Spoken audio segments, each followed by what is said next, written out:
అధ్యాయము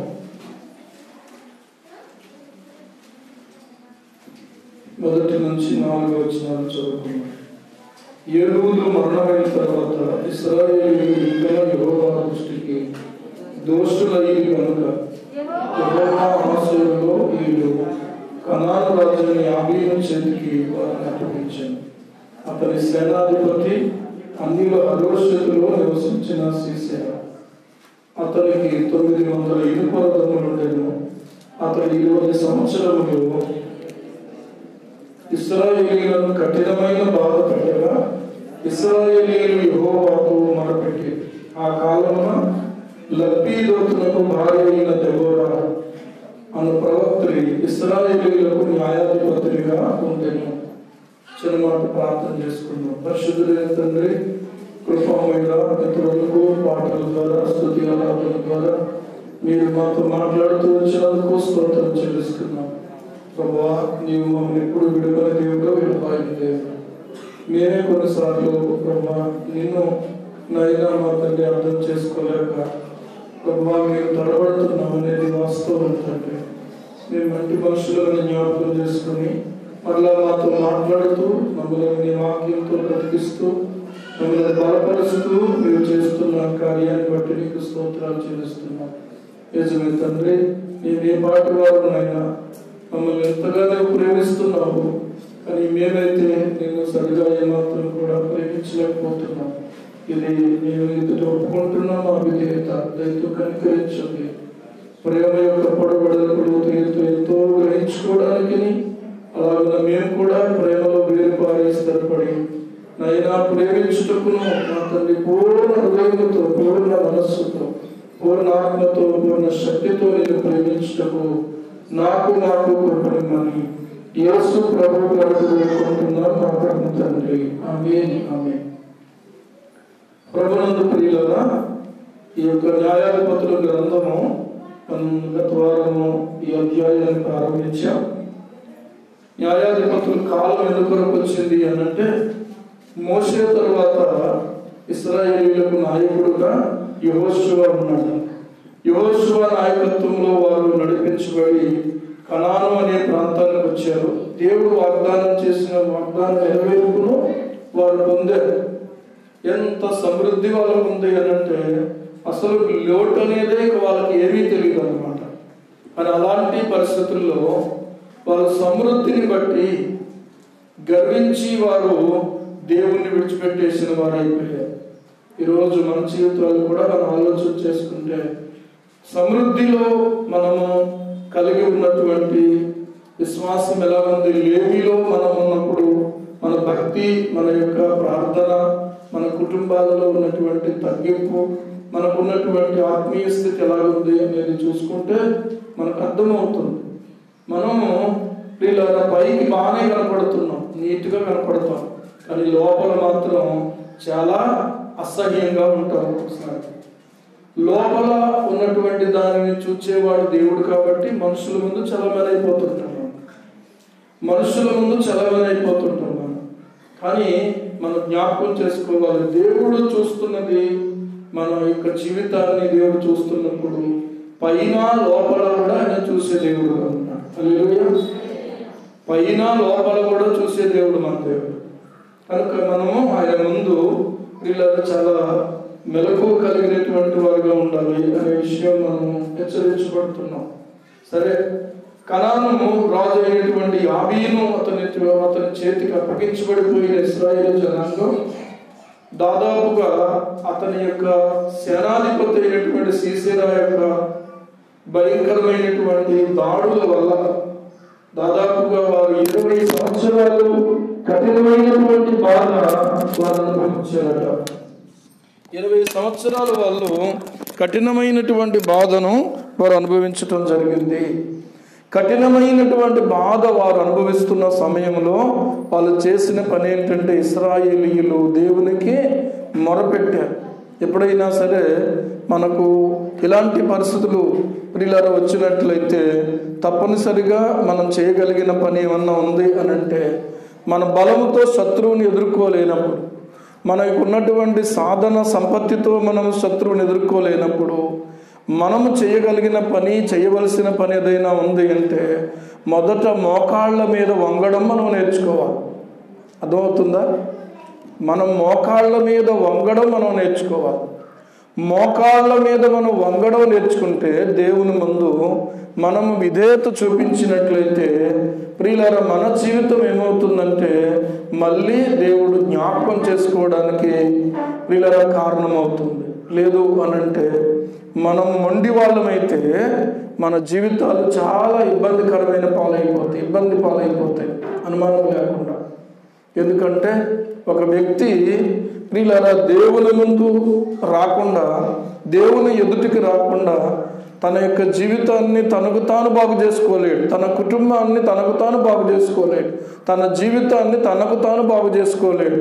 కనుక ఈరోజు మనము దేవుని యొక్క సన్నిధిలోకి ఖచ్చితంగా రావాలి. ఇశ్రాయేలుతో దేవుడు మాట్లాడుతున్నాడు. ఇర్మీయా గ్రంథం 4వ అధ్యాయం 1వ వచనంలో దేవుడు అంటున్నాడు, చూడండి ఏమంటున్నాడు అంటే ఇశ్రాయేలు అని పిలుస్తున్నాడు. ఎంత ప్రేమ కలిగినటువంటి పిలుపు!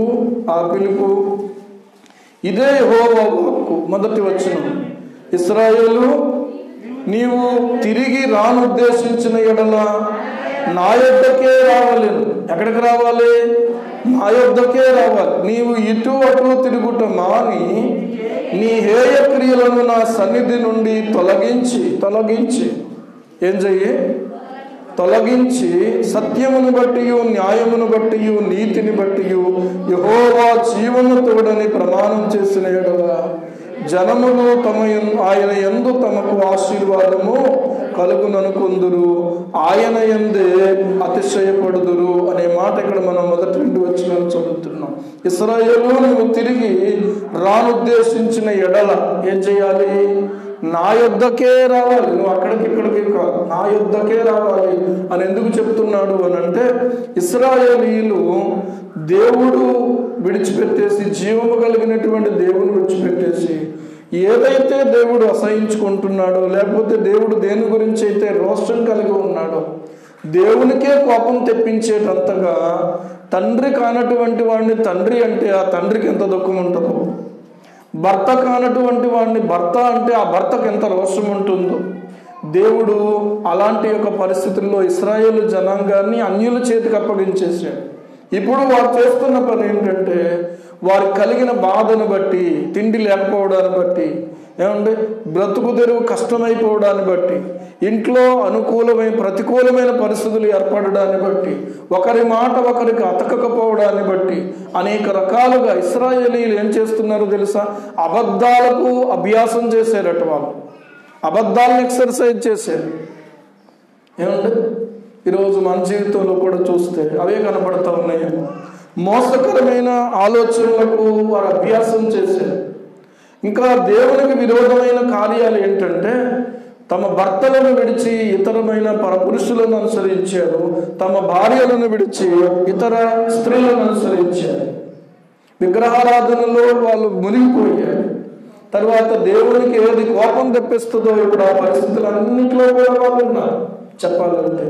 కానీ ప్రియులారా, దేవుడు మళ్ళీ వాళ్ళకు ఛాన్స్ ఇచ్చాడు, మళ్ళీ వాళ్ళకు ఒక అవకాశం ఇచ్చాడు. మళ్ళీ దిద్దుకొని నా దగ్గరకు రావాలి, ఎందుకంటే నేను మిమ్మల్ని విమోచించాను, మీరు నా ప్రజలు కాబట్టి మీరు ఎలా నశించుకోవడం నాకు ఇష్టం లేదు అన్నట్టుగా ఇర్మీయా గ్రంథంలోనే దేవుడు అంటాడు, భ్రష్టులైన బిడ్డలారా తిరిగి రండి, నేను మీ అవిశ్వాసాన్ని బాగు చేస్తాను అంటున్నాను. ఏం చేస్తాను? బాగు చేస్తాను. ఏం పాడైపోయింది వాళ్ళ జీవితంలో? విశ్వాసం పాడైపోయింది. ఒక ప్రమాణం అనేది వారి జీవితాల్లో లేదు, ఒక క్రమం అనేది వారి జీవితంలో లేదు. అందుకనే దేవుడు సముద్రాన్ని చూపించి హెచ్చరిక చేశాడు. ఏమని హెచ్చరిక చేశాడు అంటే, సముద్రాన్ని చూపించి హెచ్చరిక చేసింది ఏంటంటే, సముద్రాన్ని చూడండి, అది ఎంత పొర్లినా, ఎంత ఘోషించినా, ఎంత ప్రబలినా కూడా దానికి నేను ఏం చేశానో తెలుసా? ఇసుకను సరిహద్దుగా నియమించాను. మళ్ళీ అదేం చేస్తుంది? ఎప్పుడైనా బీచ్కి వెళ్ళారా? సముద్రం దగ్గరికి వెళ్ళారా? అందులో దిగి ఆడుకోవడం కాదు. అక్కడ పరిస్థితి గమనించండి. వాక్యం మన గుండెల్లో ఉంటే అక్కడికి వెళ్ళినప్పుడు వాక్యం జ్ఞాపకం వస్తుంది. అక్కడికి వెళ్ళినప్పుడు దేవుని సృష్టి ఎంత గొప్పదో జ్ఞాపకం వస్తుంది, ఎంతగా దేవునికి లోబడుతుందో జ్ఞాపకం వస్తుంది. ఈరోజు సముద్రం లోపడుతుంది, కానీ మీరు నాకు లోపడట్లేదు. కానీ మీరు దానికి భయపడుతున్నారు, నాకు భయపడట్లేదు. చూసారా? సముద్రం ఏమవుతుందో తెలుసా? నేను దానికి ఇసుకను సరిహద్దుగా నియమిస్తే అది పొర్లి ఎక్కడి దాకా వస్తుంది? ఆ సరిహద్దు దాకా వస్తుంది. మళ్ళీ ఏమవుతుంది? మళ్ళీ వెనక్కి వెళ్ళిపోదు. ముందుకు వస్తే ఏమవుతుంది? ఊళ్ళు కొట్టుకుపోతాయి, పట్టణాలు కొట్టుకుపోతాయి, మునిగిపోతాయి, జనాలు జీవరాశులన్నీ కొట్టుకుపోతాయి. దేవుడు దానికి ఒక హద్దు పెట్టాడు. నీకు కూడా ఒక హద్దు పెట్టాడు దేవుడు. ఆ హద్దుల్లోనే ఉన్నప్పుడే ప్రియులారా నీ జీవితం బాగుంటుంది, దేవుడు సంతోషిస్తాడు. హల్లెలూయా. అని ఈ రోజున హద్దు మీరిపోతున్నటువంటి స్థితి, దేవుడు ఒక క్రమాన్ని పెట్టాడు. ఆ క్రమాన్ని వాళ్ళు మీరిపోయారు. తల్లిదండ్రుల మీద పిల్లలు తిరుగుబాటు చేస్తున్నారు. భార్యలు భర్తలు సంసార జీవితాలు సరిగా లేవు. చెప్పాలంటే వారి యొక్క జీవితంలో దేవునితో ముడిపడి ఉండాలి. అటువంటి వాళ్ళు అన్య దేవతలను అనుసరించినటువంటి వారు ఉన్నారు. పిల్లలు ఇలాంటి యొక్క పరిస్థితి వారి జీవితంలో తరచుగా వస్తూ ఉంది. తరచుగా వాళ్ళు ఏం చేస్తున్నారంటే అనుభవిస్తున్నారు, బాధలు అనుభవిస్తున్నారు, మళ్ళీ దేవునికి మొరపెడుతున్నారు, మళ్ళీ దేవుని బతిమాలుకుంటున్నారు. మళ్ళీ దేవుడు ఏం చేస్తున్నాడు తెలుసా? వారిని విడిపిస్తూ ఉన్నాడు. హల్లెలూయా. మళ్ళీ వారిని జ్ఞాపకం చేసుకుంటూ ఉన్నాడు. ఇప్పుడు మళ్ళీ దేవుడు జ్ఞాపకం చేసుకునే ఒక తరుణం వచ్చినప్పుడు ఇశ్రాయేలీయులలో దేవుడు ప్రియులారా నఫ్తాలి ప్రాంతంలో ఉన్నటువంటి లప్పీదోతునకు భార్య అయినటువంటి దెబోరా, అంటే ఇక్కడ రాయబడి ఉన్నటువంటి విషయం ఏంటంటే లప్పీదోతు అనబడినటువంటి దెబోరా కుటుంబాన్ని గురించి రాశాడు దేవుడి స్తోత్రం. ఈ దెబోరా ప్రియులారా కుటుంబము దేవునికి కనిపించిందనమాట. ఎవరు కనిపించారు? ఒక ప్రాంతాన్ని బాగు చేయాలంటే ఒక కుటుంబము దేవునికి కావాలి, ఒక వ్యక్తి దేవునికి కావాలి. ఆ వ్యక్తి ఎలా ఉండాలి అని అంటే ప్రియులారా దేవుని కనుదృష్టిని ఆకర్షించగలిగినటువంటి దీనుడై ఉండాలి. దేవునికి మొరపెట్టేటువంటి వారు కావాలి. దేవుని సన్నిధికి దేవునికి తను తాను అప్పగించుకునేవారు కావాలి. ఇందాక మనం విన్నాం కదా, ఆ గిటార్ ఎలాగైతే పాడైపోయినటువంటిదిగా ఉందో, ఆ భయంకరమైనటువంటి పరిస్థితుల్లో దాన్ని ఎవరు కొనకపోయినప్పుడు దాన్ని తయారు చేసిన వ్యక్తి దాన్ని నీట్గా తుడిచి శుభ్రం చేసి మళ్ళీ దాన్ని తిరిగి పనిచేసే వస్తువుగా మార్చగలిగాడు. దేవునికి స్తోత్రం కలుగుగా. ఈరోజు మన పరిస్థితి ఎలా ఉంది అంటే ఒకప్పుడు బాగానే పనిచేసేమేమో, కానీ ఇప్పుడు మూలన పడిపోయామేమో. ఒకప్పుడు బాగానే నడిచేమేమో, కానీ ఇప్పుడు కుంటు పడిపోయిందేమో మన నడక. ఒకప్పుడు బాగానే బైబిల్ చదువుతూ ధ్యానం చేస్తూ క్రమంగా ఉన్నామేమో, కానీ ఇప్పుడు క్రమము తప్పిపోయామేమో. ఒకప్పుడు దేవునికి నమ్మకస్తులుగా ఉండి ప్రథమ ఫలాలు ఇచ్చి దశమ భాగాలు ఇచ్చి దేవుని యొక్క పనిలో ప్రియులారా ఇంకా నేనేం చేయాలని ఆలోచించుకున్నామేమో. కానీ ఈ రోజున ఒకవేళ ఆ మనస్సు పోయి ఏముంది, ఇచ్చినా ఒకటే ఇవ్వకపోయినా ఒకటి, ఇస్తే మన పేరే అన్న చదువుతారా ఏంటి? అలా కాకుండా ఈ డబ్బులు జాగ్రత్తగా పక్కన పెట్టి ఒక ముద్ద అయిన తర్వాత అప్పుడు మనం ఏదైనా చేస్తే అప్పుడు ఏమవుతామో తెలుసా? అందరిలో మనం హైలైట్ అవుతాం అనుకుంటున్నామేమో. జాగ్రత్త. దేవుడు అంతరంగం ఎరిగినటువంటి వాడు. నువ్వు చేయవలసినది చేసి ప్రియులారా దేవునికి నమ్మకమైన వాడుగా ఉన్నావా లేకపోతే అపనమ్మకస్తుడుగా ఉన్నావా అనేది ప్రశ్నించుకోవాల్సిన ప్రాముఖ్యమైన విషయం. ఈరోజు నువ్వు చేయకపోతే దేవుని పని ఏమి ఆగదు. దేవుడు తన పనిని ఆయన జరిగించుకుంటాడు. దేవుడు స్తోత్రం కలుగుగా. నువ్వు ప్రార్థన చేయకపోతే దేవుని కార్యాలు ఏవి ఆగవు. ప్రార్థించే వాళ్ళని మరికొంతమందిని దేవుడు లేపుకుంటాడు. నీవు ఒకవేళ ప్రియులారా నువ్వు తప్పుకుంటే అక్కడ ఏమీ ఆగదు, అక్కడ ఇంకొకరిని దేవుడు నిలబెట్టుకుంటాడు. నేను తప్పుకున్నా కూడా ఇంకొకరు నిలబెట్టుకుంటాడు. ఏమండి? ఎవరు తప్పుకున్నా ఏమీ ఆగదు. ఎందుకంటే ఇది ఎవరి పని? ఇది దేవుని పని. దేవుని స్తోత్రం కలుగుగా. ఇక్కడ ఒక ప్రశ్న వేస్తున్నాను. ఎంతమంది భార్యలు తమ భర్తలకు లోబడేటువంటి వాళ్ళుగా ఉన్నారు? ఎంతమంది భర్తలు దేవునికి లోబడే వాళ్ళుగా ఉన్నారు? అర్థమవుతుందా నేను చెప్పింది? భర్త ఏం చేయాలంటే దేవునికి లోబడాలి, క్రీస్తుకు లోబడాలి. క్రీస్తు ప్రభువుకేమో భర్త లోబడినప్పుడు ఆ లోబడినటువంటి భర్తకు క్రీస్తు నందు భార్యలో దేవుడి స్తోత్రం. అర్థమవుతుంది కదా? ఏమండి? భర్త దేవుణ్ణి ప్రేమించాలి, తర్వాత తన భార్యను ప్రేమించాలి. ఇంకొకరికి మధ్యలో ఇంకొక స్థానం ఉండకూడదు. ఇది దేవుడు ఏర్పాటు చేసిన ప్రయారిటీ అన్నమాట. బిడ్డలు ఉన్నారనుకోండి, వివాహం కానంత వరకు కూడా తల్లిదండ్రులను ప్రేమించేవారుగా, తల్లిదండ్రులను లోబడేవారుగా, తల్లిదండ్రులు చెప్పినటువంటి విషయాలను అర్థం చేసుకునేవారుగా, ఏమండి ఈ రకంగా ఉండి వారి యొక్క భవిష్యత్తు జీవితం కోసం ప్రార్థనాపూర్వకంగా సిద్ధపడాలి. అదవుతుంది అనుకుంటున్నాను. నేను భాష మార్చలేదు కదా, ఇంగ్లీష్ అని చెప్పలే, తెలుగే, అవునా? కానీ ఇక్కడ మీరు గమనించండి, రెండు విషయాలు కనబడుతూ ఉన్నాయి. ఆమె లబ్బీదోతునకు భార్య, రెండవది ఏంటంటే ఆమె ప్రవక్త్రి. భార్య అనేది కుటుంబ జీవితాన్ని సూచిస్తూ ఉంటే, ప్రవక్త్రి అనేది దేవునితో ఆమెకు ఉన్నటువంటి అనుబంధాన్ని తెలియజేస్తూ ఉంటాయి. ఈరోజు మనం ఆలోచన చేద్దాం. కొంతమంది ఆత్మీయంగా బాగుంటారు కానీ కుటుంబ రీతిగా బాగోరు. అర్థమవుతుందా? ఆత్మీయంగా బాగుంటారు కానీ కుటుంబ రీతిగా బాగోరు. ఇలాంటి వాళ్ళు దేవునికి ఉపయోగపడలేదు, లేకపోతే దేవునికి మహిమను తీసుకురాలేదు. మీరు విషయం బాగా ఆలోచించాలి. నాణ్యం ఉంటుంది, ఒక నాణ్యం ఉందా మీ దగ్గర? ఆ నాణ్యాన్ని ఇలా తీసి చూస్తే ఒకవైపునే ఒకవేళ అంకి ఉంటే మరొక వైపున ముద్ర ఉంటుంది. ఉంటుందా ఉండదా? ఒకవేళ ఒకవైపు ఉందండి అని అంటే ఆ నాణ్యాన్ని తీసుకెళ్తే కూరగాయలు కొనుక్కునే దగ్గర ఆ షాప్కార్ ఆయన తీసుకోవడం, మన కిరాణా కొట్టు దగ్గరికి వెళ్తే వాళ్ళు తీసుకోవాలి, బ్యాంక్కి వెళ్తే వాళ్ళు తీసుకోవాలి. ఇది ఎక్కడి నుంచి వచ్చింది చెప్పు ముందు అంటారు. ముందు మనం తీసుకెళ్ళి అందులో పెడతారు జైల్లో. ఇలాంటివి ఉండవు. అర్థమైందా? నాణ్యమునకు రెండు వైపులు ఉంటుంది, నాణ్యమునకు రెండు వైపులా ఉంటుంది. కనుక ఈ విషయాన్ని మనం ఆలోచన చేసుకోవాలి. ఒకవైపు బాగున్నాము కానీ ఒకవైపు బాగోలేని స్థితిలో ఒకవేళ ఉంటే ఈ రెండు విషయాల్లో మనం ఆలోచన చెయ్యాలి. ఈమె ఆత్మీయ స్థితిలో బాగుంది, కుటుంబ స్థితిలో బాగుంది. అర్థమవుతుందా? ఇక నేను ప్రవక్తని కాబట్టి నువ్వే ఏం చెయ్యాలి? వంట చేసేసుకో. అర్థమైందా? నువ్వే వచ్చిన వాళ్ళని చక్కబెట్టాలి, ఇల్లంతా తుడుచుకోవాలి, బట్టలు ఉతికేయాలి, అన్నీ చేయాలి. ఎందుకంటే నేను ప్రవక్తని కాబట్టి నేను కూర్చొని ఉంటాను అంతే. అవి నడుస్తుంది అలాగా, కుదరదు అలాగా. ఏమంటూ ఇంగ్లాండ్ దేశంలో రాణి అయినటువంటి ఎలిజబెత్ ఇంటికి వచ్చి తలుపు తడుతుందట. భర్త తలుపు తడుతున్నాడు, ఆమె లోపల ఉంది. ఏమండి ఆమె లోపల ఉంది, తలుపు తడుతూ ఉంటే ఆమె తలుపు తీయలేదు. ఎవరు నువ్వు అని అడుగుతూ ఉంది. లోపల నుంచి అడుగుతూ ఉంటే నేను నీ భర్తను అన్నాడు. ఎవరిని? నేను నీ భర్తను అన్నాడు. వెంటనే తలుపు తీసింది. ఇంగ్లాండ్ దేశమునకు రానియే కుటుంబానికి ప్రాధాన్యతనివ్వకపోతే ఎలా ఉంటుంది రాజ్యం? కుటుంబంలో ఉన్నటువంటి వాళ్ళెవరూ కూడా భర్తలను గౌరవించరు. జాగ్రత్తగా ఆలోచన చేయండి. ప్రవక్త్రి అనబడినటువంటి స్థానం దగ్గర ఆమె తన కుటుంబ జీవితాన్ని కూడా చక్కగా కట్టుకుంటుంది. జ్ఞానవంతురాలు తన ఇల్లును కట్టును అని రాయబడింది. జ్ఞానవంతురాలు తన ఇల్లు కట్టునంటే అర్థం ఏంటి? ఇంట్లో ఎవరుంటారు?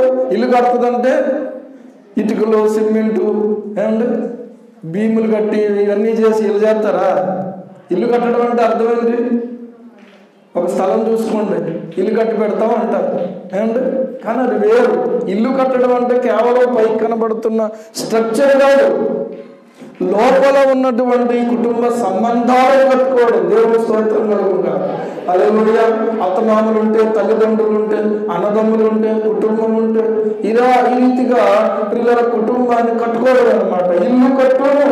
జ్ఞానవంతురాలు ఇల్లు కట్టును. ఏంటి దేంతో కడుతుంది? ఇల్లు ఇటుకలతో కడుతుందా? జ్ఞానంతో కడుతుంది.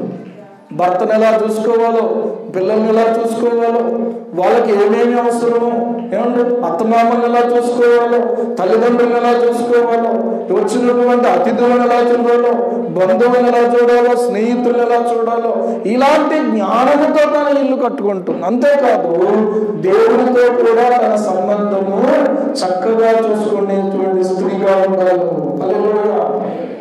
జ్ఞానవంతురాలు తన ఇల్లును కట్టును, అనంటే బహుశా ఈ దెబోరా తన ఇల్లును చాలా జ్ఞానంతో కట్టుకుందనమాట. దేవుని స్తోత్రం. భర్తకిచ్చే స్థానం భర్తకిచ్చింది, పిల్లలకిచ్చే స్థానం పిల్లలకిచ్చింది. కొంతమంది పిల్లలకి ఇచ్చే స్థానము ప్రియుల భర్తకి ఇచ్చేటువంటి స్థానం ఏమో ఉండదు, పిల్లలకి ఇచ్చేస్తూ ఉంటారు. పిల్లలను వెనకేసుకుని వస్తూ ఉంటారు. పిల్లలను ప్రియులరా చాలా ప్రేమిస్తారు.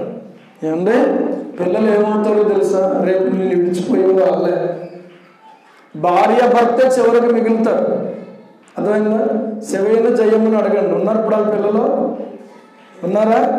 పెద్దమ్మాయికి పెళ్లి చేశారు, పంపించేసారు. చిన్నమ్మాయికి పెళ్లి చేశారు, పంపించేసారు. ఒకళ్ళేమో రాజమండ్రిలో ఉంటే ఒకళ్ళేమో ద్వారపులో ఉంటున్నారు.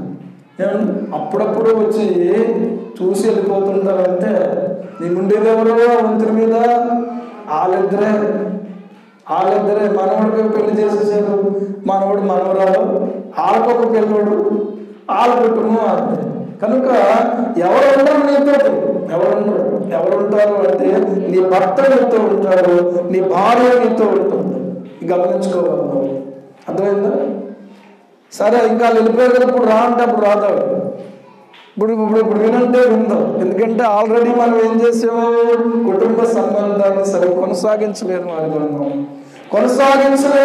ఉన్నాము. ఇక్కడ ఆలోచన చేయండి. లబ్బీదోతునకు భార్య అని రాయబడి దెబోరా అంటే ఒక చక్కని అర్థం చెప్పుకున్నాం. లబ్బీదోతు అనే అర్థం ఏంటంటే, లబ్బీదోతునకు అర్థం ఏంటంటే అనే పదానికి అర్థం ఏంటంటే ప్రియులారా, లబ్బీదోతు అంటే అర్థం ఏంటంటే ఎన్లైటెన్డ్, వెలిగించబడిన అనుభవం కలిగిన, వెలిగింపబడిన వాడు. బహుశా ఒకవేళ భార్యను ఆత్మీయ స్థితిలో ఇంకా పురికొల్పి, ఇంకా బలపరిచి, ఇంకా ఆమెతో కలిసి విశ్వాస జీవితంలో దేవుణ్ణి సంతోషపెట్టేటువంటి ఒక లబ్బీదోతు భర్త మంచి భర్తగా ఉండుంటాడు. దేవుడు స్తోత్రం కలుగుగా. హల్లెలూయా. కొంతమంది వెలిగించబడడానికి ఇష్టపడరు. వెలిగించబడాలి నువ్వు నేను కూడా. చూడండి ఎఫెసీ పత్రిక 1వ అధ్యాయము ప్రియులారా గమనించినట్లయితే మనం వెలిగించబడడం అవసరం. అనేది అవసరం. ఎఫెసీ పత్రిక 1వ అధ్యాయము 17వ వచనం. మరియు మీ మనోనేత్రమును వెలిగింపబడినందున. ఇక్కడ ఒక ప్రశ్న వేసుకున్నాం. వెలిగించబడ్డామా?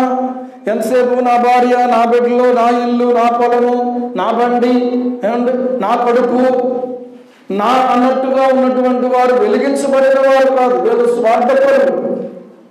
అర్థమవుతుందా? వెలిగించబడిన వారికి ఈ లోకపు దృష్టి కాకుండా పర సంబంధమైన దృష్టి కలుగుతుంది. చప్పట్లు కొట్టి దేవుడు మహిమపరచాలి. ఇలాంటి దృష్టి కలిగినటువంటి వారు పాపాన్ని పాపములాగా చూస్తారు, లోకములో ఉన్న అపవిత్రతలాగా చూస్తారు. ఏమండి లోకములో ఉన్నటువంటి దేవుని యొక్క మహిమను వారు చూడగలిగే కన్నులు కలిగిన వారుగా ఉంటారు. దేవుని మంచితనాన్ని చూడగలిగిన వారుగా ఉంటారు. దేవుని న్యాయాన్ని చూడగలిగిన వారుగా ఉంటారు. దేవుని దినదినము కూడా గ్రహించగలిగినటువంటి వారుగా ఉంటారు. వెలిగించబడడం అనే అనుభవం దగ్గర రోజు రోజును వెలిగించబడాలి. ఎందుకంటే ఈ లోకానికి వెలుగై ఉండాలి. దేవుని స్తోత్రం కలుగుగా. మీరు లోకములకు వెలుగై ఉన్నారు. నీవే వెలుగుగా ఉండకపోతే లోకానికి వెలుగులేదు. నీవే వెలుగుగా ఉండకపోతే నీ కుటుంబానికి వెలుగులేదు, ఇంకా నీ వీధికి వెలుగులేదు. ఇంకా వీధి లైట్లు ఈ లోకపు సంబంధమైన చీకటిని పారద్రోలుతాయి, కానీ ఈ లోకంలో అవినీతిని పారద్రోలేదు నువ్వు నేనే. దేవుడు స్తోత్రం. అపవిత్రతను పారద్రోలేదు నువ్వు నేనే. దురాత్మలను పారద్రోలేదు నువ్వు నేనే. లోకంలో ఉన్న నిరాశను పారద్రోలేదు నువ్వు నేనే. లోకంలో ఉన్నటువంటి అన్యాయాన్ని పారద్రోలేదు నువ్వు నేనే. నీకే వెలుగు లేకపోతే నువ్వెక్కడ పారద్రోలుతావు? ఏమంటే మనం కూడా ఆహ్వానించేవారుగా ఉంటాం. వెలిగించబడటం అనేది ఈ రోజున మన జీవితంలో ఉండాల్సిన ప్రాముఖ్యమైన విషయం. లబ్బీదోతు వెలిగించబడినటువంటి వాడు. దేనికి ప్రాధాన్యతనివ్వాలో దానికి ప్రాధాన్యతనివ్వాలి. ఏమంటే వాక్యానికి ప్రాధాన్యతనివ్వాలి, తిండికి ప్రాధాన్యత ఇస్తున్నాం. ఈరోజు నిద్రకు ప్రాధాన్యత ఇస్తున్నావు. నిద్ర మాని దేవుడి సన్నిధిలో ఉండడానికి ఎంతమంది సిద్ధంగా ఉన్నారు అంటే ఆలయ పేరుకు వచ్చిన వాళ్ళే నిద్ర మాని దేవుడి సన్నిధిలో ఉన్నారు. ఏదో కాస్త ఉనికినా కాస్త జోడినా ఏమంటే ప్రార్థనలో దేవుడి సన్నిధిలో గడిపినటువంటి అనుభవాలు నేర్చుకోండి. ఎంతకాలం ఉంటుంది ఇంకా టైం? ఇప్పుడున్న సమయంలో మీరు నేర్చుకోవలసింది నిద్ర మాని దేవుని వెతకడం నేర్చుకోండి. దేవుడి స్తోత్రం. తిండి మాని ఉపవాసం నుండి దేవుడి వాక్యాన్ని తినడం నేర్చుకోండి. You must learn how to meditate the word of God. నీవు దేవుడి వాక్యాన్ని ఎలా ధ్యానించాలో నేర్చుకోవాలి. దేవుణ్ణి ఎలాగా ఆరాధించాలో నేర్చుకోవాలి. మైకేమో అక్కర్లేదు, వాయిద్యాలే అవసరం లేదు. నీ అంతటా నీవుగా దేవుని సన్నిధిలో కూర్చుని పాటలు పాడి దేవుని స్తుతించే అనుభవమే సంపాదించాలి. పొలంలో స్తుతించాలి, బండి మీద స్తుతించాలి, అలా కళ్ళు మూసుకుని కాదు, కారు మీద స్తుతించాలి, బస్సులో స్తుతించాలి. మనుషుల మధ్యలో ఉన్నప్పుడు నువ్వు వెలిగించడానికి ఉన్నావు తప్ప నీవు వాడి చీకటంతా నీలోకి తెచ్చుకోవడానికి లేవు. అర్థమవుతుందా?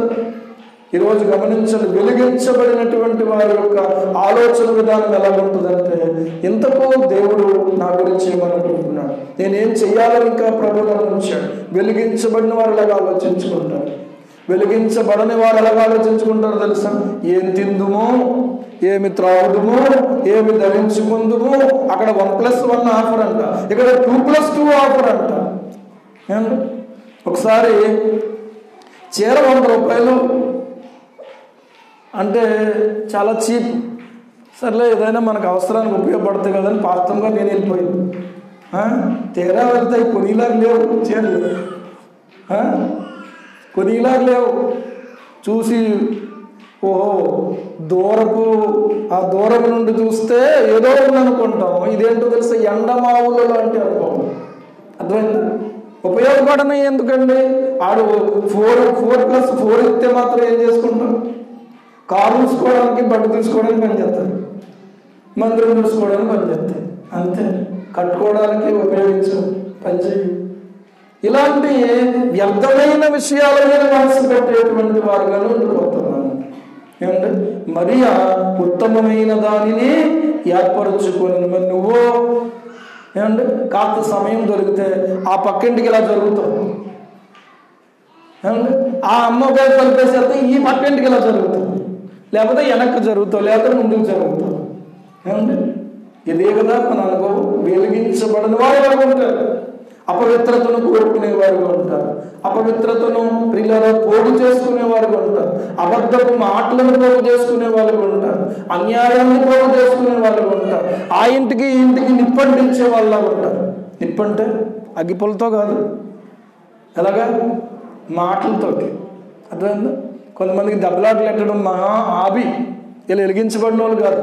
వీళ్ళు గుర్తించాలి ఇలాంటి వాళ్ళు ఎవరైనా ఉంటే, జాగ్రత్త గుర్తించాలి. ఇలాంటి వాళ్ళు ఎవరైనా ఉంటే వీళ్ళు దేవునికి భయపడేవాళ్ళు కాదు.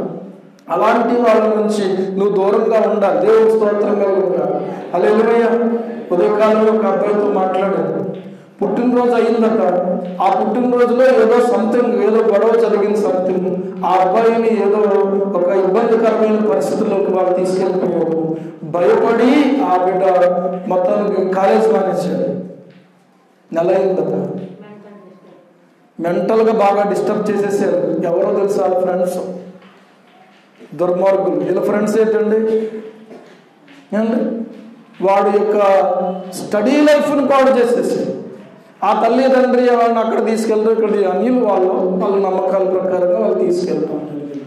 కానీ నేను ఒక మాట చెప్పాను, ఎక్కడికి వెళ్ళక్కర్లేదు. యేసయ్య మాటలు విను, ప్రార్థన చేసుకో.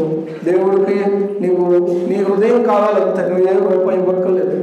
ప్రార్థన చేసుకో, దేవుడి మాటలు విను, మళ్ళీ చక్కగా చదువుకుంటావు, నువ్వు మళ్ళీ చక్కగా నీవు బాగుపడతావు, మంచి భవిష్యత్తు దేవుడు నీకు ఇస్తాడు.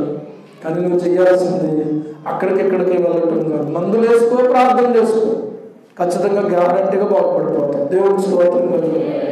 దాదాపు 1 సంవత్సరం అయిందేమో. మరి ఒక సహోదరుడు వాళ్ళ మనవరాడు తిరుమల కాలేజీలో చదువుతున్న అమ్మాయి. ఏమైందో కాలేజీలో డిస్టర్బ్ అయిపోయింది అమ్మాయి మొత్తం. ఇంకా నేను చదవనంటే చదవను, వెళ్ళనంటే వెళ్ళను. ఎంత వెళ్ళాలి నువ్వు, మరి ఇంత ఫీజు కట్టాం కదా అంటే నువ్వు ఏం చెప్పినా నేను వెళ్ళలేదు, నేను చచ్చిపోతానండి, మొత్తం అంత దాకా వెళ్ళిపోయింది. సరే ఆ అమ్మాయి గురించి ఎంత చెప్పినా వింటలేదని చెప్పి అక్కడికి ఇక్కడికి తీసుకెళ్ళారు వాళ్ళు. ఆ అమ్మమ్మ తాతయ్య ఇద్దరు దేవుడు నమ్ముకున్నారు. వాళ్ళు ప్రార్థన చేయమని చెప్పడం జరిగింది, ప్రార్థన చేయడం జరిగింది. దేవుని కృప, ఆ అమ్మాయి బాగుపడింది, మళ్ళీ కాలేజీకి వెళ్ళింది, మళ్ళీ ఇంటర్మీడియట్ పూర్తి చేసుకుని మళ్ళీ ఇప్పుడు ఆదిత్యాలు చదువుతారు. దేవుడి స్తోత్రం. బాగు చేయగలిగిన వాడేసయ్య, విడిపించగలిగిన వాడేసయ్య. నువ్వు వెలిగించబడితే అలాంటి వారికి వెలుగు చూపించగలుగుతావు. ఏమంటే అలాంటి వాళ్ళకి వెలుగు చూపించగలుగుతాం.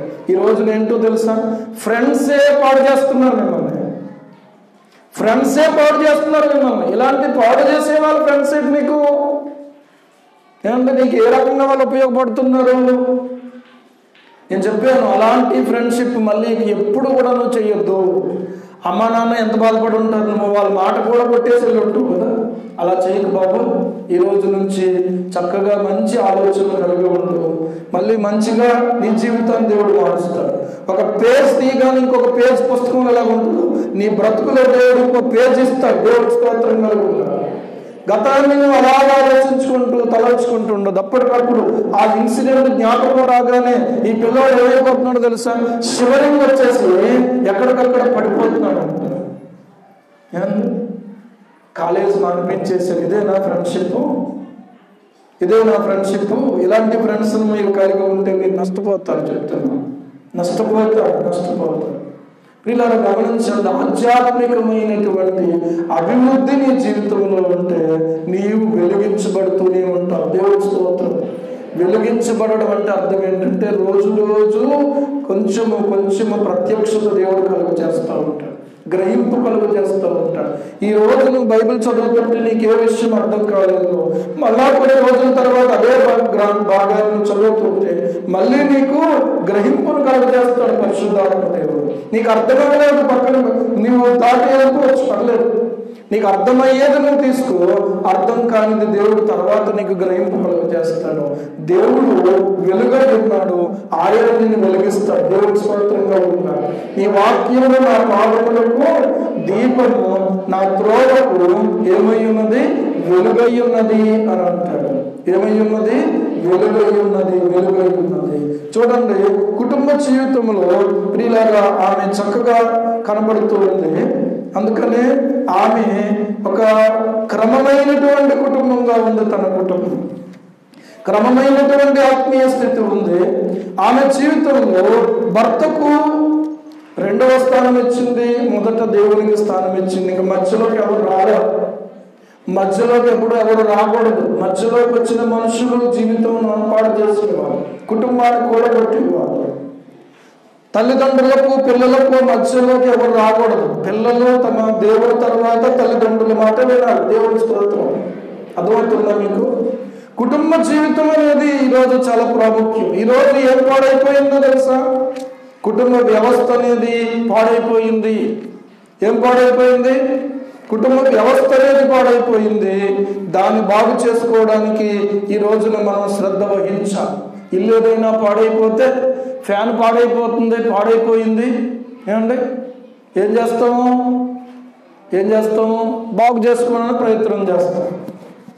ఫ్యాన్ అయితే కంగారు పడతాం, కానీ కుటుంబంలో ఏదైనా లోపం వస్తే, తేడా వస్తే, ఏదైనా ఇబ్బంది కలిగితే అక్కడ మనం కంగారు పడం. మనకున్న బుద్ధి ఇంత. అర్థమవుతుందా? అలాంటి పరిస్థితులను ముందు పట్టించుకోవాలి. ఫ్యాన్ దొరక్కపోతే అంతకుముందు ఫ్యాన్లు ఉండే బతకలే. అర్థమైందా? అంతకుముందు ఏం చేసాము, ఒక అట్టమ పెట్టుకుని ఇసురుకుని పడుకున్న రోజులు కూడా ఉన్నాయి. ఏవా ఇప్పుడు ఫ్యాన్లు వచ్చినాయి కాబట్టి అయిపోయి కరెంటు పోయింది అంటున్నాం, కానీ ఏమండి చూసి కరెంటు రాకపోతే మళ్ళీ అప్పుడు ఏం చేస్తాం, మళ్ళీ అట్టమొక్క దగ్గరికి వెళ్తాం. మనం ఓల్డ్ ఈజ్ గోల్డ్ ఎప్పుడు కూడా. దానికి కరెంట్ అక్కర్లేదు, రీఛార్జ్ అవసరం లేదు, అవునా? కానీ కంగారు పడక్కర్లేదు. ఏమైంది ఆలోచన చేసుకోండి. దేవుని సన్నిధిలో ప్రియులారా ఇలాంటి వస్తువులు పాడైపోయినప్పుడు ఎంత బాధపడిపోతుంటాము, ఎంత ఆ వస్తువు లేకపోయినప్పటికీ ఆ వస్తువు ఎలా బాగు చేసుకోవాలి, మళ్ళీ ఎప్పుడు తీసుకెళ్ళాలి, ఎక్కడ తీసుకెళ్ళాలి, ఎవరు బాగు చేస్తారు? కానీ కుటుంబ జీవితంలో, సంసార జీవితంలో, పిల్లలతో తల్లిదండ్రులకున్న అనుబంధంలో ఎక్కడైనా ఒక లోపం ఏర్పడినప్పుడు ఆ లోపము సరిచేయబడడం కోసం మనం ఆలోచన చేస్తున్నామా అనేది నా ప్రశ్న. నువ్వు ఆలోచిస్తే చక్కగా మళ్ళీ ఆ లోపం సరిదిద్దుకోగలరు. మనమానం ఏమీ లేదు. దేవుడి స్తోత్రం. లోపాలు లేకుండా అక్కడ ఉంటాయండి. 5 ఏళ్ళు ఉన్నాయి. ఈ 5 వేళ్ళు ఒక రకంగా ఉన్నాయా? ఒకటి లావుగా ఉంది, ఒకటి సన్నగా ఉంది, ఒకటి పొడుగ్గా ఉంది, ఒకటి పొట్టిగా ఉంది. అవునా కాదు? 5 వేళ్ళు చూసుకోండి ఒకసారి మీరు. 5 వేళ్ళు ఉన్నాయా లేవా మీకు? ఎందుకని వనేసిం ఉన్నాడా? వనేసింకి 6 ఏళ్ళు ఉన్నాయి. మీకు రహస్యం చెప్తున్నాను కాబట్టి అవి కొన్ని మినహాయింపు ఉంటాయి. సరే గమనించండి. సరే ఎన్ని ఉన్నా కూడా 5 ఉన్నాయి కదా, జనరల్గా 5 ఉంటాయి. ఈ 5 ఒకే రకంగా లేవు, కానీ 5 కలిస్తేనే ఏం చేయగలుగుతాం మనం? కాస్త భోజనం చేయగలుగుతాం, చెంపు పట్టుకోగలుగుతాం. ఏదైనా బరువెత్తాలంటే మళ్ళీ ఈ చెయ్యి కూడా ఉపయోగిస్తాం. అవునా కాదా? ఈ చెయ్యి అంత కరెక్ట్గా ఉందనా? అంత కరెక్ట్గా ఉందా? అంత కరెక్ట్గా ఉంటే ఈ చెయ్యి పనిచేయదు తెలుసా మీకు? అంత కరెక్ట్గా ఉంటే ఇలాగ అందంగా ఉండదు. ఎలా ఉంటుంది? ఈ బొట్టరేలు కూడా ఎంత ఉందనుకోండి, ఈ ఏలంతా ఈ చూడడానికే అంత చక్కగా ఆకారం ఉండదు. దేవుడు ఎందుకో దీన్ని ఇలాగే చేసి చాలా రోజుల క్రితం ఒక సామెత చదివాను నేను. ఏంటో తెలుసా? గోరు పెరిగిందని వేలు కట్ చేయం కదా. గోరు పెరిగిందని వేలు కట్ చేస్తామా? వేలు కట్ చేస్తామా? ఏం కట్ చేస్తాం? గోరే కట్ చేస్తాం. ఒకవేళ ఏదైనా ఇబ్బంది కలిగినప్పుడు, లోపం దొరికినప్పుడు ఆ లోపాన్నే సరిదిద్దుకోవాలి, కానీ బంధాలే తెగతెంపులు చేసుకోకూడదు. దేవుడి స్తోత్రం కనుక ఆలోచన చెయ్యండి. బంధం చాలా విలువైంది. దేవుడు ఎందుకు ఈ మాట రాయించాడు? క్లిష్టమైన పరిస్థితులు ఉన్నాయి, కఠినమైన పరిస్థితులు ఉన్నాయి, చిమ్మ చీకట్లో ఉన్నట్టుగా ఉన్నారు వారు, ఎటు తోచని పరిస్థితుల్లో ఉన్నారు, ఏ వైపుకు వెళ్ళినా కూడా వాళ్ళకు ఆదరణ లేని పరిస్థితుల్లో ఉన్నారు, ఇబ్బందికరమైన పరిస్థితుల్లో ఉన్నారు. పిల్లలు ఎవరు కూడా వాళ్ళ ఇబ్బందిని తీర్చలేరు. ఎవరు తీర్చగలరు చెప్పండి? దేవుడే తీర్చగలరు. దేవుడి స్తోత్రంగా ఉంటాడు. మనకు ఒక బుద్ధిహీనత ఉంటుంది. దేవుడిని పక్కన పెడతాము, మనుషులందరినీ నెత్తికెక్కించుకుంటాం, మనుషులందరితో కలిసి తిరుగుతాం, మనుషులందరినీ సంతోష పెట్టడానికి ఆలోచన చేస్తాం. కానీ మనకు అవసరం వచ్చినప్పుడు ఏ మనిషినైతే సంతోష పెట్టామో, ఏ మనిషితో అయితే తిరిగామో, పిల్లల వాళ్ళు మనకేమీ చేయలేదు. కానీ ఇప్పుడు చేయాల్సింది ఎవరు చెప్పండి? దేవుడే చెయ్యాలి. అంటే ఇప్పుడు నీకు అవసరం వచ్చింది కాబట్టి దేవుడా అని వస్తాం కదా. కనుక నేను మీకు చెప్పేది ఏంటంటే, ఇది అవసరార్థమైన భక్తి. అవసరం తీరిపోయాక ఆగిపోద్ది. అవసరం తీరిపోయాక ఒక సాక్ష్యం, నెక్స్ట్ కోటం, ఆ తర్వాత భోజనాలు, ఆ తర్వాత కనబడడం మళ్ళీ. అర్థమైందా? అలా ఉండకూడదు. ఏం చేయాలి తెలుసా? అనుదినము దేవునితో, అనుదినము దేవుని వాక్యముతో మనము సహవాసం చేయవలసిన వారు అయి ఉన్నాం. హల్లెలూయా. పిల్లలు ఆలోచన చేయండి. అనుదినము చేసే భక్తి కావాలి. దానియేలు గురించి అంత చక్కని మాట ఎందుకు రాశాడు బైబిల్లో? అనుదినము తప్పక సేవించుచున్నటువంటి నీ దేవుడే నిన్ను రక్షించును. దానియేలు గ్రంథము 6వ అధ్యాయము, దయచేసి మీరు ఒకసారి చూడండి. దానియేలు గ్రంథము 6వ అధ్యాయము ఒకసారి మీరు చూడండి. 16వ వచనం, 6:16. అంతటా రాజు ఆజ్ఞ ఇయ్యగా బంట్రౌతులు దానియేలును పట్టుకొని పోయి సింహముల గుహలో పడద్రోయగా రాజు, అనుదినము నీవు తప్పక సేవించుచున్న నీ దేవుడే నిన్ను రక్షించునని దానియేలుతో చెప్పెను. హల్లెలూయా. ఎప్పుడెప్పుడు సేవిస్తున్నాడు దానియేలు దేవుడిని? దేవుడిని ఎప్పుడెప్పుడు సేవిస్తున్నాడు? అనుదినము. మరి మనం ఎప్పుడెప్పుడు? మనం అక్కడ ఏం రాసుకోవాలి? అప్పుడప్పుడు సేవించుచున్న నీ దేవుడే నిన్ను. అంతే. అప్పుడప్పుడు సేవించుచున్నామా, అనుదినము సేవిస్తున్నామా? మనం సేవిస్తాం, పొద్దున్న లేవగానే టీ సేవిస్తాం, డైలీ ఖచ్చితంగా టీ పడిపోవాలి, అవునా?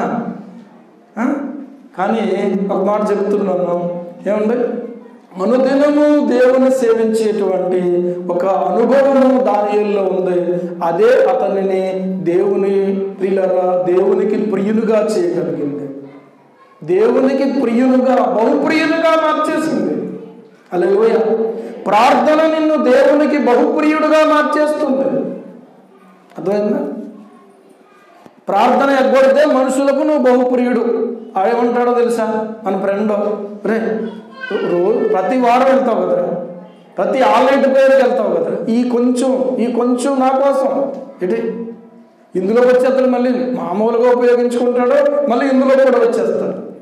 ఎంత తెలివిగానో ఉంటే ఏమండి, గుడారములోనికి రాకుండా బయట కట్టేసాడు యజమాని. గుడారం వేసుకున్నాడు, ఎడారిలో ప్రయాణం చేస్తున్న యజమాని ఒంట్ల మీద ప్రయాణం చేస్తాడు. గుడారం వేసుకున్నాడు ఆ రాత్రి విశ్రాంతి తీసుకోవడం కోసం. ఇలాగా ఏమైందంటే వర్షం పడుతూ ఉందట. గుడారంలో ఉన్నవాడు బాగానే నిద్రపోతున్నాడు. బయట ఉన్నదేంటి? ఒంటె. బయట ఉన్నదేంటి చెప్పండి? ఒంటె. ఈ ఒంటె అలాగా తడిసిపోతా ఉంది. తడిసిపోతూ ఉంటే యజమాని పిలుస్తుందట. కాస్త బాగా తడిసిపోయి ఇంకా ఇబ్బంది అవుతున్నటువంటి సమయంలో పిలుస్తుందట, యజమానుడా నాకు కొంచెం స్థలం ఇవ్వవా అని అడిగిందట. నేను నీకు సేవ చేసుకుంటూనే కదా బతుకుతున్నాను, నీ కూడానే కదా ఉన్నాను, నీ అవసరం నేను తీరుస్తున్నాను కదా, దయచేసి నాకు కొంచెం స్థలం ఇవ్వాలని అడిగిందట. కొంచెం స్థలం ఇవ్వాలని అడిగితే ఇచ్చాడు. పాపం ఇచ్చాడు. ఏమండి, సరే తలపెట్టుకున్న తర్వాత ఇంకా వర్షం పడుతూ ఉంది.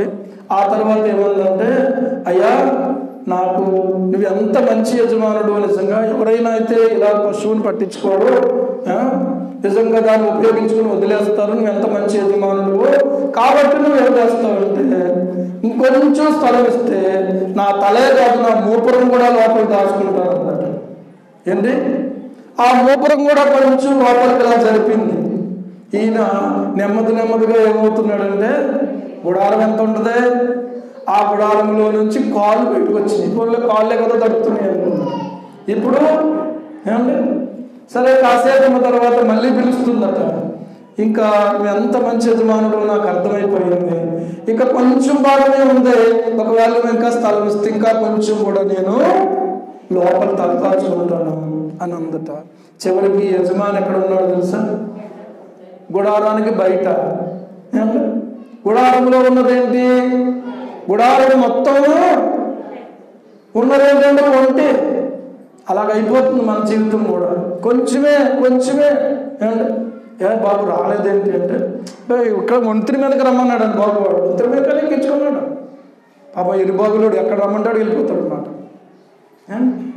ప్రార్థన కదా ఈరోజు దేవుడి సన్నిధిలో ఉండాలనుకుని బయలుదేరిన వాడు ఆ బైబిల్ ఎదర జిప్పులో పెట్టేసి వెనకాల కూర్చుని ప్రయాణం చేసేసాడు. ఏమండి, ఇంకేమొస్తాను అనుకున్నాడు అటు. మళ్ళీ 11:30కి ఏం వస్తాను అనుకున్నాడు. రాత్రి తెల్లవారులు జరిగిందిరా బాబు ప్రార్థన. మందిరంలోనే ఉన్నాము. మరి దేవుని సన్నిధిని ఎంత సులువుగా పోయినట్టుగా అయిపోయింది నిజంగా. ఎన్నోసార్లు మనుషులతో మనకున్న సంబంధాలు సరిగా లేకపోవడం వల్ల, వాళ్ళని ఎత్తికెక్కించుకోవడం వల్ల, వాక్యాన్ని కూడా పక్కన పెట్టేసి కొంతమంది విగ్రహారాధన తట్టుకెళ్ళిపోయిన వాళ్ళు ఉన్నారు, కొంతమంది అపవిత్రతలోనికి వెళ్ళిపోయిన వాళ్ళు ఉన్నారు. దీని అంతటికీ కారణం ఏంటంటే ఒక సిన్సియారిటీ మనలో లోపించింది. ఏమి లోపించింది?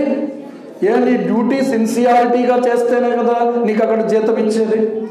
ఒకవేళ ఏదైనా తేడా వస్తే, ఏమంటే సరిగ్గా బండి వచ్చేస్తుంది, జెండా ఒప్పలేదు అనుకోండి, చిన్న గేట్లో ఉంది, ఏముంది, ఫలానా క్యాష్ లోడింగ్ గేట్ దగ్గర జెండా చూపించలేదు. ఏం చేస్తున్నాడు అతను? డ్యూటీలో ఎవరైనా ఉన్నారా లేదా, ఆ టైంలో ఎవరున్నారు, ఇదంతా బయటికి తీస్తారు. ఏ రికార్డు అంటే ఆయన తీయడనుకుంటున్నారు రికార్డు. మన రికార్డు మనలో ప్రతి వాడును తన గురించి తాను దేవునికి లెక్క చెప్పాలి. అది మనం మర్చిపోతున్నాం అంతే. ఏం పర్లేదులే, కొంచెమే కదా, ఆడెంత ఎప్పుడు అడగనాడు, లేకపోతే ఓన్లీ ఈ ఒక్కసారికే కదా, వాడికి ఇప్పుడు నేను సహాయపడకపోతే ఎలాగా, భూమి మీద ఇంకాడికి ఎవరు లేరు, నేను ఒక్కడనే ఉన్నాను కదా అనంత ఫీలింగ్ ఇచ్చేసి మనం దేవునికి లెక్క చెప్పాలన్న విషయం మర్చిపోతా ఉన్నాం. ఆ ఒంట ఎలాగైతే గుడారాన్ని ఆక్రమించేసుకుందో మన జీవితాన్ని కూడా అందుకే లోకము ఆక్రమించేసుకుంది. కన్నీరు ప్రార్థనతో దేవుని పాదాలను తడిపే దగ్గర ఎంత సంతోషం ఉందో ఆ సంతోషం నీకుందా? దేవుని వాక్యంలో ఎంత ఆనందం ఉందో ఆనందం నీకుందా? ఎన్నోసార్లు వాక్యం చదువుతున్నాము, కానీ ఏమైనా కొంచెమైనా వాక్యం అంటపడుతుంది, అర్థమవుతుందా? లబ్బీదోతునకు భార్య అయినటువంటి దెబోరా అని ప్రవక్త్రి అని ఎందుకు రాశాడంటే, ప్రవక్త్రి అనేది ఆత్మీయమైనటువంటి దేవుడితో ఆడుకున్నటువంటి అనుబంధము ఎంత గొప్పదో చూస్తూ ఉంటే, మరొక ప్రక్క భార్య. ఇలా చూసుకోండి, యోసేపు తన తండ్రికి కొడుకు, కానీ దేవునికి ప్రియమైనటువంటి వాడుగా ఉన్నాడు. హల్లెలూయా. ఏమండి, ఇలా లేఖనాలను గమనించినట్లయితే మనకు అర్థమవుతున్నది ఏంటంటే, కుటుంబ సంబంధాలను కాపాడుకుంటూ దేవుని కొరకు ఉపయోగపడే పాత్రలుగా మనం ఉండాలి. దేవుని కొరకు ఉపయోగపడే పాత్రలుగా మనం ఉండాలి. కుటుంబ సంబంధాలు నిర్లక్ష్యం చేసి చులకనగా మాట్లాడి, ప్రియులారా, దేవుని కొరకు నేను ఏదో చేసేసాను, ఏదో సాధించేసాను అనుకుంటే మనకు మిగిలిన సాక్ష్యం లేదు, మంచి సాక్ష్యం ఉండదు, చెడ్డ సాక్ష్యంతో మనం మిగిలిపోతున్నాము. ఏమంటే ఒక సేవకుడు, ఒక ఆయన, సేవకుల గురించి చెప్తున్నాను అనుకోకండి, సేవకుడు ఒక ఆయన చనిపోయారట. ఆయన చాలా మంచి సేవకుడు, బయట చాలా మంచి పేరు, కానీ ఇంటికి వెళ్ళి, అమ్మా పిల్ల వెంకటరత్నం గారు అనే సేవకులు చెప్పారు ఒకసారి, నేను వాళ్ళ ఇంటికి వెళ్ళి ఆయన గురించి ఏమైనా కొన్ని మంచి మాటలు మీరు చెప్తే ఆయన సాక్ష్యం రాద్దామనుకుంటున్నాను నేను అన్నాడు. ఆయన సాక్ష్యం రాస్తారా? భార్య వచ్చి బయటంతా చాలా బాగా చేశారు కదండి, ఇంట్లో నాతో ఆయన సరిగ్గా లేడండి అని అని చెప్పింది. పిల్లలు వచ్చేమన్నారు తెలుసా, మా డాడీ అందరికీ మంచివాడే, కానీ మా కొరకు మాత్రం ఆయన చేసింది ఏమీ లేదు అన్నమాట. ఎవరైనా సాక్ష్యం? కళ్ళ నీళ్లు గర్రం తిరిగినాయి అని చెప్పాడు ఆ సేవకుడు. ఒకవైపున బాగుంది, కానీ లోపల చూస్తే, లోపల చూస్తే నువ్వు కూడా మందిరానికి వస్తున్నటువంటి వ్యక్తిగా, దేవుని వాక్యాన్ని చేతపట్టుకుంటున్న వ్యక్తిగా, దేవుని సన్నిధిలో కనబడుతున్నటువంటి వ్యక్తిగా, నీ కుటుంబ జీవితం విషయంలో కూడా ఇలాంటి ఒక మాట వినబడకూడదని నీవు కన్నీళ్లు కార్చి ప్రభు సన్నిధిలో ప్రార్థన చేసుకోవాలి. నేను అంటాను ఏంటంటే, పిల్లలకు అది ఇవ్వాలి ఇది ఇవ్వాలని కూడబెట్టుకోవడానికి ఆలోచన చేస్తాం, కానీ మంచి సాక్ష్యాన్ని నేను నిలుచుకోవాలి అనే విషయం ఆలోచన చెయ్యము. ఇది చాలా ముఖ్యం. ప్రార్థన చేసుకోండి, ప్రభువా ఒక మంచి సాక్ష్యాన్ని నా కుటుంబంలో నేను కలిగి ఉండాలి, మంచి సాక్ష్యాన్ని కలిగి ఉండాలి. నేను అనుకుంటున్నాను ప్రియులారా, నా వెనకాల అలాంటి సాక్ష్యం వినబడకపోతే నేను ఎంత సేవ చేసినా అది వ్యర్థమైపోతే, బూడిదలో పోసిన పన్నీర్ అంతా చూసినా అలాగ అయిపోతే, నువ్వెంత సంపాదించినా, నువ్వెంత ఆత్మీయంగా ఉన్నా, దేవుని కొరకు కుటుంబం కొరకు నువ్వేం చేయాలో ఆలోచన చేసుకుంటూ ఉండాలి. ప్రభు కోసమే కాదు, ప్రభువు నీకు ఇచ్చిన కుటుంబం కోసం కూడా నువ్వు ఆలోచన చేయాలి. ఇది చాలా విలువైంది, చాలా విలువైంది. నిన్ను పెంచిన నీ తల్లిదండ్రుల కోసం కూడా నువ్వేం చేయాలో ఆలోచన చేయాలి. ఏమంటే వివాహం అన్ని విషయములలో ఘనమైనది గాను, పానుపు నిష్కల్మషమైనది గాను ఉండవలను. వేశ్య సంగులకు వ్యభిచారులకు దేవుడు తీర్పు తీర్చు అని వివాహం అయిన వాళ్ళకు చెప్తుంటే, వివాహం కాని వాళ్ళకి ఏం చెప్తున్నాడు? ఎందుకే పౌలు భక్తుడు అంటే, నీవు ఏ స్థితిలో అయితే ఉన్నావో ఆ స్థితిలో దేవునితో నువ్వు సరిగా సహవాసం చేయటం నేర్చుకోవాలి. అర్థమవుతుందా? మనకు సహాయం చేయగలిగినటువంటి దేవుడు మనకు ఉన్నాడు, కానీ నువ్వు అవసరానికి ఉపయోగించుకొని అవసరానికి వదిలేసే వ్యక్తి కాకూడదు. ఒకవేళ అనుకూలత నీకు పిల్లలు ఉన్నట్లయితే నువ్వేం చేయాలో తెలుసా? రెండు వైపులా బ్యాలెన్స్ చేసుకుంటూ ముందుకెళ్ళాలి. బ్యాలెన్స్లో రెండు పళ్ళాలు ఉంటాయి. ఒక దాంట్లోనేమో రాళ్ళు వేస్తాం, ఒక దాంట్లోనేమో పదార్థం పెడతాం. అదేందో కేజీ పంచుతారన్నాను అనుకోండి, ఇక్కడ ఒక గుంపు ఒక పిడికిలు పంచదార వేసి ఇక్కడ పిడికిలు పంచదార వేస్తారా? ఏం చెప్తాం? కేజీ పంచదార అంటే ఇందులో కేజీ రాయి వేస్తాం, అందులో పంచదార వేస్తాం, అంతే కదా. కనుక బ్యాలెన్స్ ఎలాగైతే ఉంటుందో రెండు వైపులా రెండు పళ్ళాలు లేకపోతే అది తూకము కుదురుతుందా? కుదరదు. పదార్థం ఒక ప్రక్కన రాళ్ళు, అలాగే ఒక ప్రక్కన మన జీవితము, ఒక ప్రక్కన దేవుని వాక్యం. దేవుని వైపుగా నువ్వేం చేయాలి, కుటుంబం వైపుగా నువ్వేం చేయాలి. అలాగున వాళ్ళు బ్యాలెన్స్డ్గా నడుస్తున్నారేమో. ఈ చిమ్మ చీకటి దేవుని ప్రజలను ఆవరించినటువంటి సమయంలో ఇక్కడ నుంచి దేవుని ప్రజలకు దేవుడు వెలుగునిచ్చాడు. దేవుని స్తోత్రం. ఇక్కడ నుంచి దేవుడు వెలుగునిచ్చాడు. ఆ వెలుగు నీ ఇంట్లో నుంచి రావాలి, నీ చుట్టుపక్కల వాళ్ళకి. ఆ వెలుగు నీ ఇంట్లో నుంచి రావాలి, నిరాశలో ఉన్న వారికి. ఆ వెలుగు నీలో నుంచి రావాలి, నీ తోటి విద్యార్థులకు. ఎవరు ఆ వెలుగు నీలో నుంచి రావాలి. నువ్వు వెలిగించబడితే కదా అప్పుడు వాళ్ళకు చూపిస్తావు వెలుగు. లేకపోతే ఏమండి, వెలిగింపబడటం అనేది చాలా ముఖ్యం.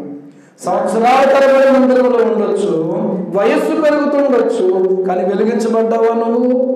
దేనికి విలువనిస్తున్నావు? ఏమంటే దేనికి విలువనిస్తున్నావు? ఆత్మక, శరీరానిక?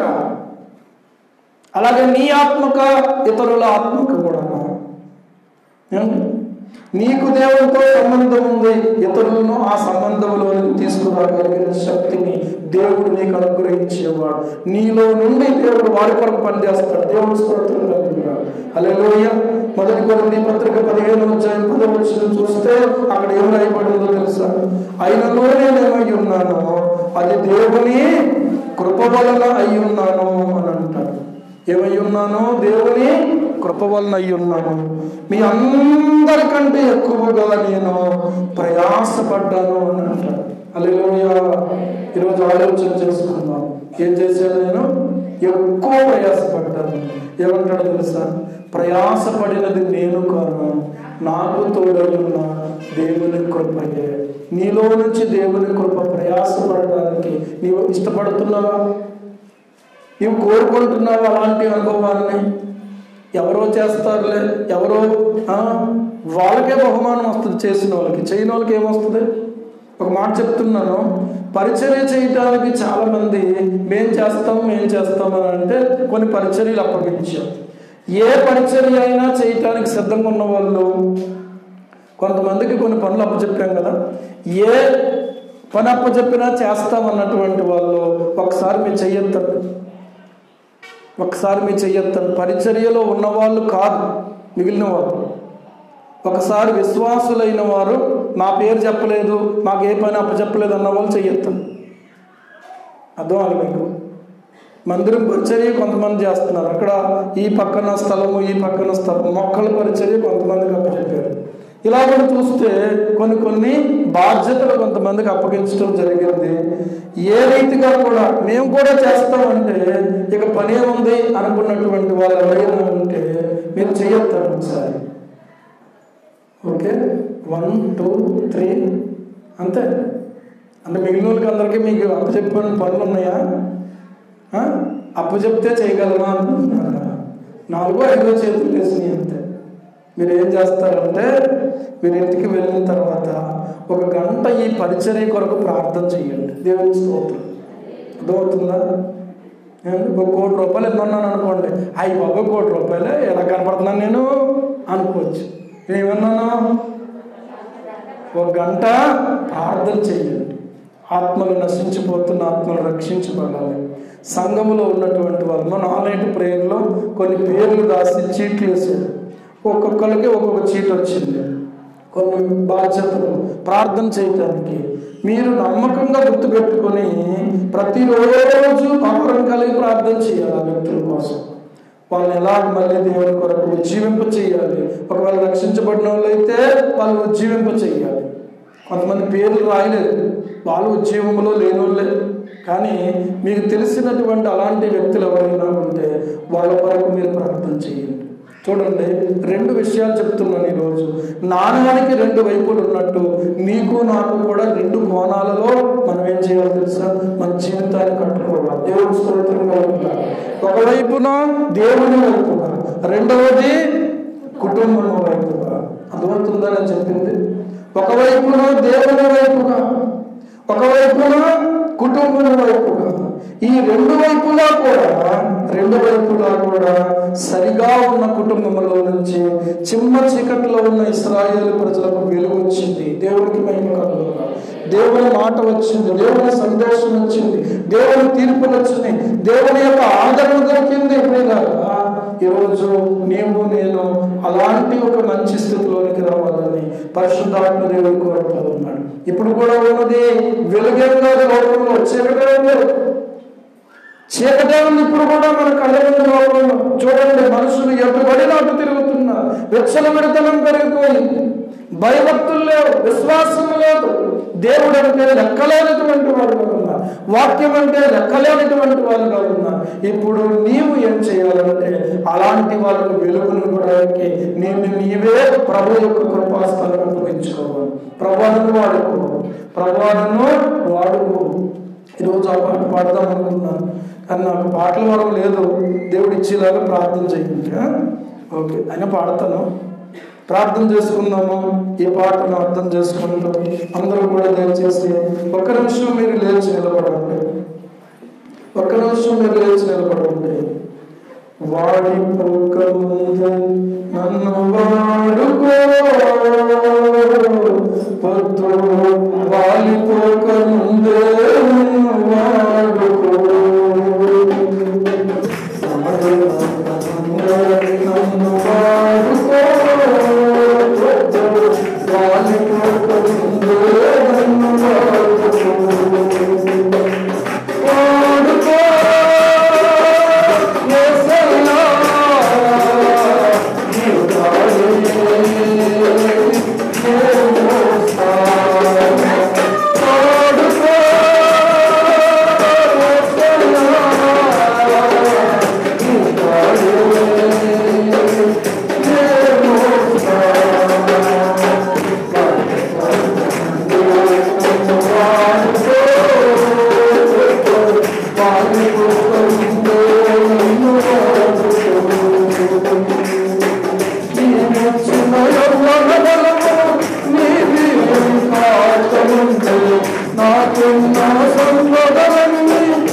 అప్పుడు నీకు వాడబడే అవకాశం లేదు. వాడిపోతావు, నీ బలం తగ్గిపోతుంది. నీ యొక్క నోరు పాడలేదు, నీ కాళ్ళు కదలలేవు, నీ యొక్క కన్నులు చూడలేవు, నీ చెవులు వెలువడం. నీ జీవితం అలా కాకముందే వాడిపోకముందే నన్ను వాడుకోవాల్సి అని ఆయనకు అప్పగించుకోగలవా? ఓ సహోదరి సహోదరుడా, ఎవరొస్తుందా ఎవరు ప్రభువుతో మాట్లాడుతూ ఉన్నాడు. నీవిచ్చిన ప్రాణము దేహాన్ని విడువకముందే నా దినముల పరిమాణం సంపూర్ణం కాకముందే, నీవిచ్చిన ప్రాణము దేహాన్ని విడువకముందే నా దినముల పరిమాణం సంపూర్ణం కాకముందే వాడుకో.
వెలిగించుకోగలగాలి.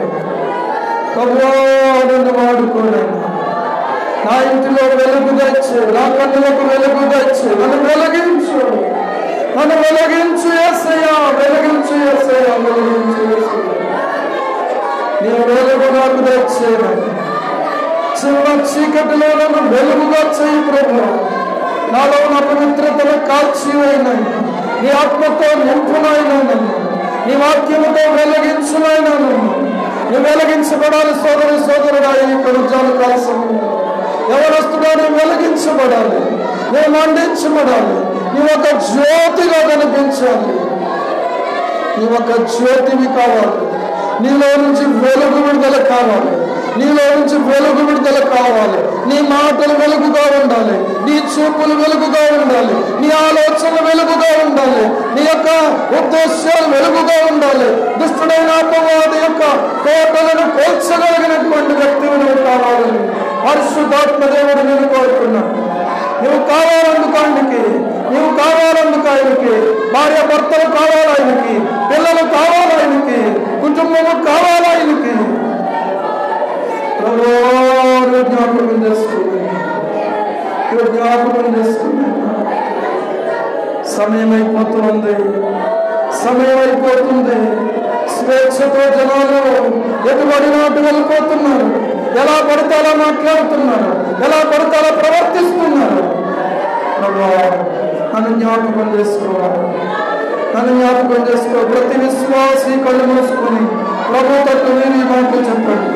ప్రభువారిని వాడుకోనైనా నా కుటుంబాన్ని ఎలా కట్టుకోవాలి, నా భార్యతో ఎలా ఉండాలో, నా బిడ్డలతో ఎలా ఉండాలో, నా భర్తతో ఎలా ఉండాలో, నా తల్లిదండ్రులతో ఎలా ఉండాలో, దేవా నాకు సహాయం చేయ, నా సహోదరులతో ఎలా ఉండాలో నన్ను జ్ఞాపకం చేసుకోవాలి. నన్ను బలపరచువా తండ్రి, నన్ను బలపరచువాడైనా.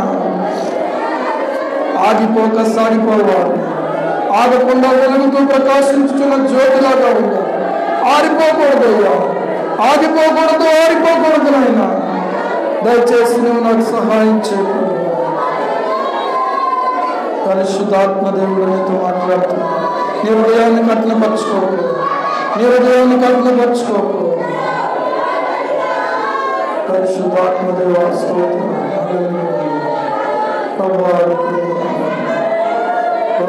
పరిశుద్ధాత్మడానికి మంచి దేవానికి,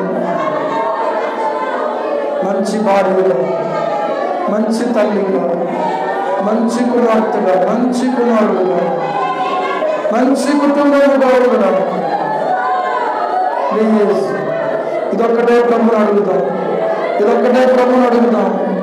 ప్రభు అడుగుడి మీకు ఇవ్వబడినని అడుగుతున్నాను ప్రభు, అడుగుదాం. నేను ప్రభుని అడుగుతున్నాను, మీరు కూడా నా కోసం ప్రభుని అడగండి అన్నవాళ్ళు మీకు కూడా చేయొద్దు. ప్రభుకి మాట చెప్పండి, ప్రభు నేను ఒక మంచి బిడ్డగా ఉండాలి, నేను నీ కొరకు ఒక మంచి సాక్షిగా ఉండాలి, నా కుటుంబాన్ని కూడా నేను సరిగా కట్టుకోగలగాలి ప్రభు, నా భవిష్యత్తు జీవితాన్ని కూడా సరిగా ప్లాన్ చేసుకోగలగాలి తండ్రి. ఏ మోసములోను, ఏ యొక్క కపటములోను, ఏ యొక్క అపవిత్రతలో నేను పడిపోకుండా నన్ను కాపాడునాయన. చేయొత్తును నేను ప్రభు చూస్తూ ఉన్నాను. God bless you, God bless you. దేవుడు నన్ను దీవించును గాక, దేవుడు నన్ను ఆశీర్వదించును గాక. ప్రార్థన చేస్తున్నాను. పరిశుద్ధుడైన తండ్రి నీకు స్తోత్రాలు. ఏ సమయంలో ఇప్పుడు ప్రభువా మాతో మాట్లాడేవు నాయన. ఒకవైపే బాగుంటున్నాం ప్రభువా, మరొక వైపు బాగుండడం లేదు నాయన. దయతో క్షమించండి ప్రభు. రెండు వైపులా బాగున్న దెబోరా యొక్క ఆత్మీయ స్థితి, లపీదో యొక్క ఆత్మీయ స్థితిని ఇక్కడ ఉన్నటువంటి పురుషులకు, స్త్రీలకు మీరు దయచేయండి. ఇక్కడ ఉన్న బిడ్డలందరికీ మీరు దయచేయండి. ఈ ప్రాంతంలో వారు ఉన్నటువంటి ప్రాంతాలలో వారు వెలుగునిచ్చే జ్యోతులలాగా ఉంటుంది కాక మీరు సహాయం చేయండి ప్రభు. దుష్టుని యొక్క చీకటిలు పారద్రోలబడును గాక వేస్తున్నాము. ప్రతి అంధకారము తొలగిపోవును గాక వేస్తున్నాము. ప్రతి దురాత్మ క్రియలు పారిపోవును గాక వేస్తున్నాము. పరిశుద్ధుడైన తండ్రి నీకు స్తోత్రాలు. ఏ సమయంలో నిలబడిన బిడ్డలు, చేయెత్తిన బిడ్డలు ప్రభువాన్ని ఆశ్రయిస్తున్నాం. ఫెయిల్ అయిపోతున్నాం రాజా. ఒకవైపు బాగుంటే మరొక వైపు బాగుండవు. బ్యాలెన్స్డ్గా నడవడానికి, బ్యాలెన్స్డ్గా జీవించడానికి, నిన్ను నేను మహిమపరచు వారుగా ఉండడానికి, చక్కని కుటుంబ జీవితం కలిగిన వారుగా ఉండడానికి నీ కృపతో మమ్మల్ని బలపరిచాయి. లబ్బీదోత్తును ఎలాగైతే దీవించావు, దెబోరాను ఎలాగైతే దీవించావు, చిన్న చీకటి గల చోట వారి ద్వారా వెలుగును కలగజేసావు. వెలుగును కలగ చేయండి. వీళ్ళ ద్వారా కాలేజీలో, యూనివర్సిటీలో వెలుగు కలగాలి ప్రభు. కాలేజీలో, యూనివర్సిటీలో వెలుగు కలగాలి, స్నేహితులకు వెలుగు కలగాలి. మరొకరు ఈ ప్రాంతంలో ఉన్నవారు ఈ వెలుగులోనికి నడిపించబడుతురు కాక యేసు ప్రభు శ్రేష్ఠ నామములో ప్రార్థిస్తున్నాను తండ్రి. ఆమేన్.